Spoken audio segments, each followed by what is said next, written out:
Hi, I'm Glenn Whipp with the Los Angeles Times. We're back with these Emmy Contenders conversations. Joining us today from Veep, Reid Scott. Hi.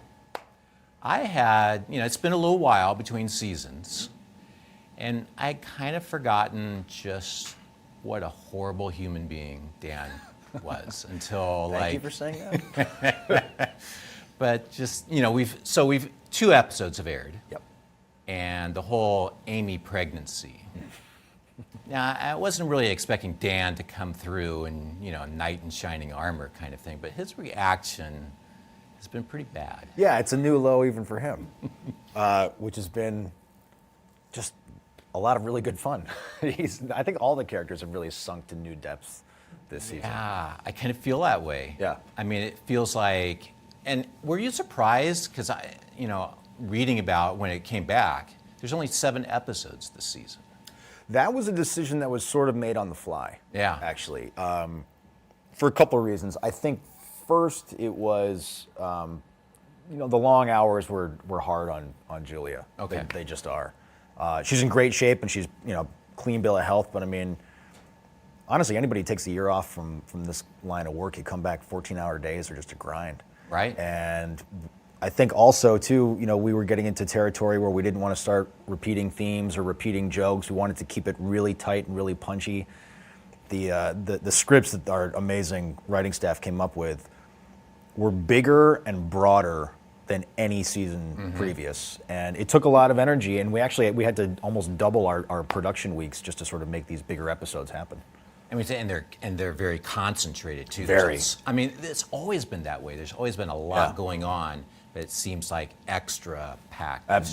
They boiled it down. They just put everything they had into it. It's rapid fire. When I watch, I have to watch it 2 or 3 times, and I was there. Yeah. Just to sort of remember what happened. So you were pleased with the way that pleased from an acting standpoint. From an acting standpoint, yeah. He's, I get asked, is it going to be hard to say goodbye to Dan Egan? No, not a bit. He's such a bastard. It's like I just got to wash him off for a while. But that being said, it's just so cathartic to get to play such a horrible guy all the time. And this season in particular, too, he's really feeling himself, and he's sort of hit this weird stride, but he's also having a bit of an identity crisis at the same time. He's always having some sort of crisis.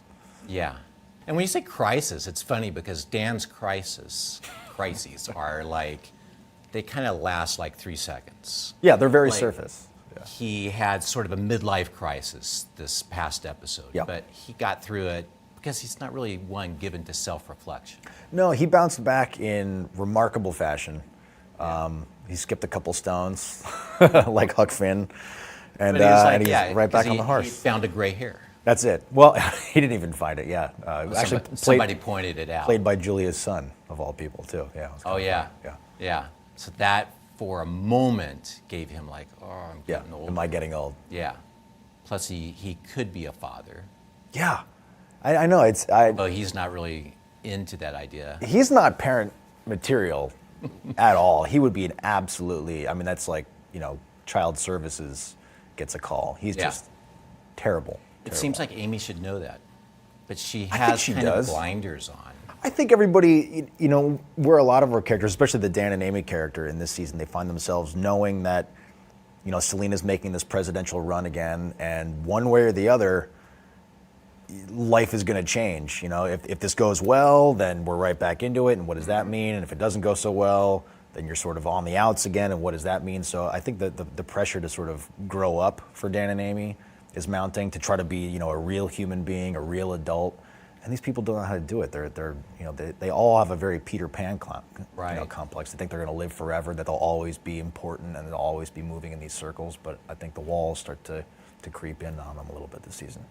Do you believe that there's been any growth for the Dan character in the 7 years that we've seen him? Growth, probably not. Right? Probably not. I think there's been, a series of, inflation and deflation in terms of his ego. So maybe that's a little bit of growth. But Dan is not one who's interested in growth, I don't think at all. But nobody is on this show. It's kind of like Seinfeld, Julia's other, it's no hugging, no learning. Right, no hugging. And I think it's safe to say that after 7 seasons, there's been no learning for any of these characters. Not a bit, not a bit. And it all culminates. I don't want to, I won't give any, spoilers away. But the final episode, it's always a surprise for us. We get the episodes the minute we sit down at the table reads, which is a little unusual. Really? Yeah. You have not. That's it. That's They it. give it to you. You're coming together for the table read. Yep. I didn't know that. Okay. Yeah, it's it wasn't done that way on purpose. It just the die was sort of cast way back from Armando Iannucci when he ran the show for the first 4 years. We used to get them a little bit in advance, and then the writers. I mean, they're just these genius, obsessive writers that would write round the clock, and sometimes they would be writing. We'd show up for the table read, and they'd say, we're not quite ready. We need another 45 minutes or so, and you'd get the script, and it would still be warm, literally hot off the press, and you'd flip through it, quickly in the course of 5 minutes just to see. You don't want to, blow any cues. But when we got the finale episode, I remember sitting across the table from Matt Walsh, and we just looked at each other and said, well, we're gonna go for this, huh? This is big. I can't believe we're going to try this. And it read phenomenally well at the table. And then that last week, which was already so packed full of emotion anyway, but the episode, it's a bit of a departure for Veep, and it's so satisfying, I think, to see what happened. I'm really excited for the audience to see what we do. Is it a longer episode? I don't know. There's been some rumors about that, because every episode of Veep could be cut into 3 extra. Right. There's a joke that we have that there's a whole other show that could be cut called Veep Beta. It's everything on the cutting room floor, and there's some genius stuff. Yeah. This episode, there was talk. I honestly don't know where they landed on this, but there was talk about making it an hour. There was talk about breaking it up into 2 episodes, so it might actually have gone from 7 to 8. But now, the latest rumor I heard is that HBO might just let it play out, and if it's 40 minutes, it might be an odd 40-minute episode, so we'll see. The thing that's always interested me about that show, when I watch it on my media account, and it pops up the window, it's always 29 minutes and change. Yeah. I mean, it would strike me as odd to see an expanded Veep. Especially in Julia and all the Seinfeld people have talked about the last episode of Seinfeld, and how if they have a regret about it, it's that it was a little bloated, that it was too long. They didn't go for just what was the essence of Seinfeld. That's interesting. I know when we talked about that, and some of us sort of felt, I being one, that an hour-long episode, if done well, could be really special. Right. And I think you sort of approach that, obviously not having seen a cut of it, hoping that there's so much good stuff in this episode, we really want to get it all in because this is the last chance. After this, it's over. And then the other side of the argument is, in terms of television, does comedy play in a 60-minute format as opposed to a 30-minute format? Is it as digestible? You don't want people to get bored. Of it, yeah. The rhythm of it. Our show is so rapid fire, you don't want people to get burned out by minute 45. And just like, wait, what the hell is this? I can't handle it anymore. Rewind it and watch it again. So it'll be a bit of an experiment, whatever we end up with. But Veep has always been a bit of an experiment. But you were looking across the table at Matt, saying, "Wow, are we really going to do this?" Yeah. And I've read in other interviews where you said there's some closure for Dan and Amy. Yes, a bit. A bit, as much as Veep will give closure to anything. Exactly. And Dan gets a win. Dan gets a win. Yeah. Very excited about that. I'm very excited about that. One of the fun things about playing Dan is that he's very, he's not unlike Sisyphus. That every season, he's climbing the ladder, climbing the hill, just to sort of get knocked back down and have to sort of start over again and reinvent himself in some way. He's been, relentless, and it's been, almost inhuman. I don't know anybody that could sort of take the level of crap that Dan has taken, and he's been fired. 7 seasons, 7 times. I think, for the most part. Yeah. But in the final moment, Dan ekes out a win. I don't want to spoil it, but when I saw what they had in store for him, I was so thrilled. I think it's a very fitting place for Dan to end up. Now, Dan, as you said, is not cut out to be a parent. No way. You are a parent. I am. Little ones. Do you ever get looks at your kids' preschool? I don't know even if they go to preschool, but as you go about your daily life, if people recognize you for Dan, do they kind of look like? No, it's mixed at times. I mean, my older son does go to a preschool, and the first year of preschool, another parent like tweeted out or like put on Instagram. It's like, wow, I'm at the first day of preschool with that a-hole from Veep. And there was sort of a picture, and I'm in the back. I didn't know that he was taking the picture. I was like, wow, does he think that I'm an a-hole, or does he understand that we're not making a documentary? Right.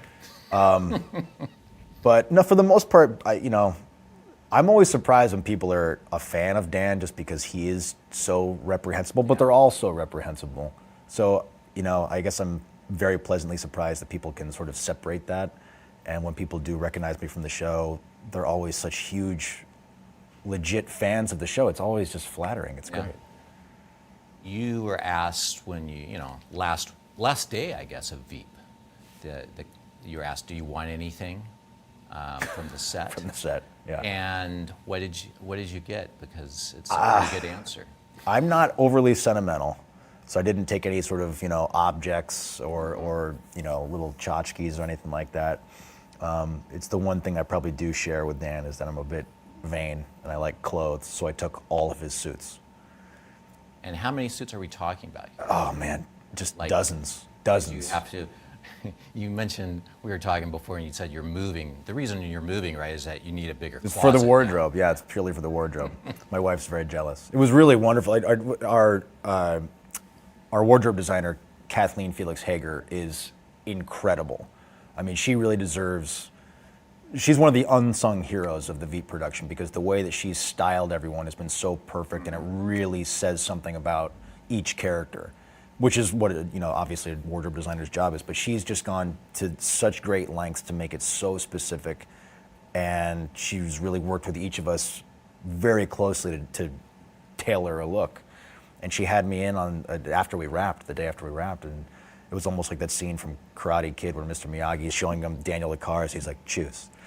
She had all of the suits from 7 years on a rack, and you could see this retrospective of all of his clothes. And it was really kind of funny to see a bit of a style evolution. Like, what's the style evolution? He started off, I remember one of the mandates, and it came down from Armando, was that everyone in DC, if they're well dressed, but styles from 5 to 10 years ago. Right.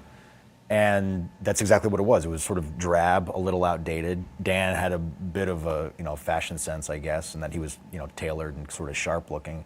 And then and then there's just more color in the CBS season. It's a little flashier. The neckties changed, and then the neckties go away. And it was really, it was just kind of fun to sort of see it all laid out. That I just kind of cherry picked my favorites. So you took stuff from all seasons. From all of them, yeah. I'm impressed that you could still fit into season 1 clothes. That's Thank you. What you should take away Thank from. you. That's it. That's yeah. Right? Yeah. And 7 years. Yeah, and now HBO is going to send me a bill probably for all of the clothes that I stole. Was there anything? I mean, we talk about, and it's true. I've watched the 3rd episode that's coming up. I mean, it's true. The characters are, if possible, less likable. Oh yeah. More horrible than they have been. But then contrast that to, I mean, it's a great bunch of actors, a great ensemble playing it. It has been. What was it like? And we talked about no hugging, but did you maintain that, as a professional cast? I mean, there had to be some hugging. Oh, absolutely. Oh, we're in love with each other, and it's been one of those really rare instances from the pilot. I mean, it really. It sort of captured lightning in a bottle. I've worked on a number of series, and I've been very fortunate to have wonderful casts, but this was really special. And all the emotion really started to pour in. I think the first table read of this season, firstly, because we had Julia back, she was healthy, and it's like, wow, we're really here. She really did it. Sort of a miraculous feat to just take a year off and beat cancer. No big deal. Yeah. And to have her back, and to get to work together again, it was great. And then we just got down to business, and our production schedule is crazy, and our scripts are massive for a 29-minute show. Sometimes they're coming in at 60 pages, which is really huge. And you sort of put all the emotion aside, and we just got down to work. But then somewhere around episode 4 or 5, you started to realize well, this is the last time we're going to be in this set. This is the last time I'm going to interact with this character. This is the last time, so many lasts. And then the emotion started to get, the last table read was big, and you started to see Tim Simons, who was like, so wonderfully, sensitive as we all are, burst into tears. It was really sweet, and then we all were sort of like getting like a little, choked up. But I really kind of stiffened up, and Tony Hale reached over to me and he's like, "When are you going to break, man? Like, let the emotion in." I was like, "I'm not going to do it. I'm not going to break." And I maintained that through my rap, and I was sort of more kind of fist pumpy, tossing the cap in the air, just because I was afraid that I would just fall apart. Yeah. But on the last moment, when Julia had the last shot, and then, that's a wrap on Julia, on Veep, on 7 years. It was, we all cried a little bit. Lots of hugging. The last shot of the filming, or it was the last. We were all there. It was amazing. I snapped a picture at Video Village at the monitors, and there were 150 people crowded around the monitors. Every artist from every department, and that's the thing that I loved so much about this show, because so much was asked from every department. We're shooting tomorrow, and we need the West Wing built again, and then put it away, and we need a crashed, plane, we need a helicopter, we need, whatever. And our department heads and all of our artisans were just step up. And it was really incredible to see everyone around enjoying the last moment. It was really special. 150 people. It was just a sea of faces, and everyone's smiling and beaming, and, worked so hard, so it was really nice to share. Did you go out after? Was there a party, or? We had some champagne on set. Yeah, there was a lot of champagne on set, and then there was a big rap party. Well, in true Veep fashion, our rap party came before we actually rapped, because we don't really do anything in order. So I think we were running over. But the rap party was killer. It was huge. And a lot of dancing. Everybody danced. But before we got to the rap party, Julia took us all out to dinner for just a very nice, intimate cast dinner with spouses and girlfriends and boyfriends and what have you. And it was just so nice to just have that time together, and everybody very impromptu. She got up and made a toast, and then someone else sort of toasted back, and then someone else, and then someone else, and it became very clear that, oh shit, everybody needs to get up and give a sort of impromptu speech. But it was all so heartfelt, and it was just, it's just wonderful. I will never, that last dinner was unforgettable. Really, really fun. And then she gave us all these beautiful watches. There's a joke that we've had since I think it was season 2, and it comes from Matt Walsh's character. He's very awkward around these military guys and just keeps sidling up and saying, "Thank you for your service," because he doesn't have no idea what to say to them. Yeah. I think there's a guy who's missing his arm, and he says, "Thank you for your service." And so she had all these watches engraved on the back, and it says, 7 years of Veep, thank you for your service, JLD. It was really just a very generous gesture. I cannot wait to see that. 4.5 weeks? 4.5 weeks, yeah. The episode that you looked across Mount Versus. I'm really... You've teased it seriously. I loved it. I can't wait. The shooting of it, we were just so jazzed to be doing it. I'm really excited to see the response. Thanks for coming in, Dave. Thanks for having me. For more of these Emmy conversations, you can go to latimes.com. Thanks for watching.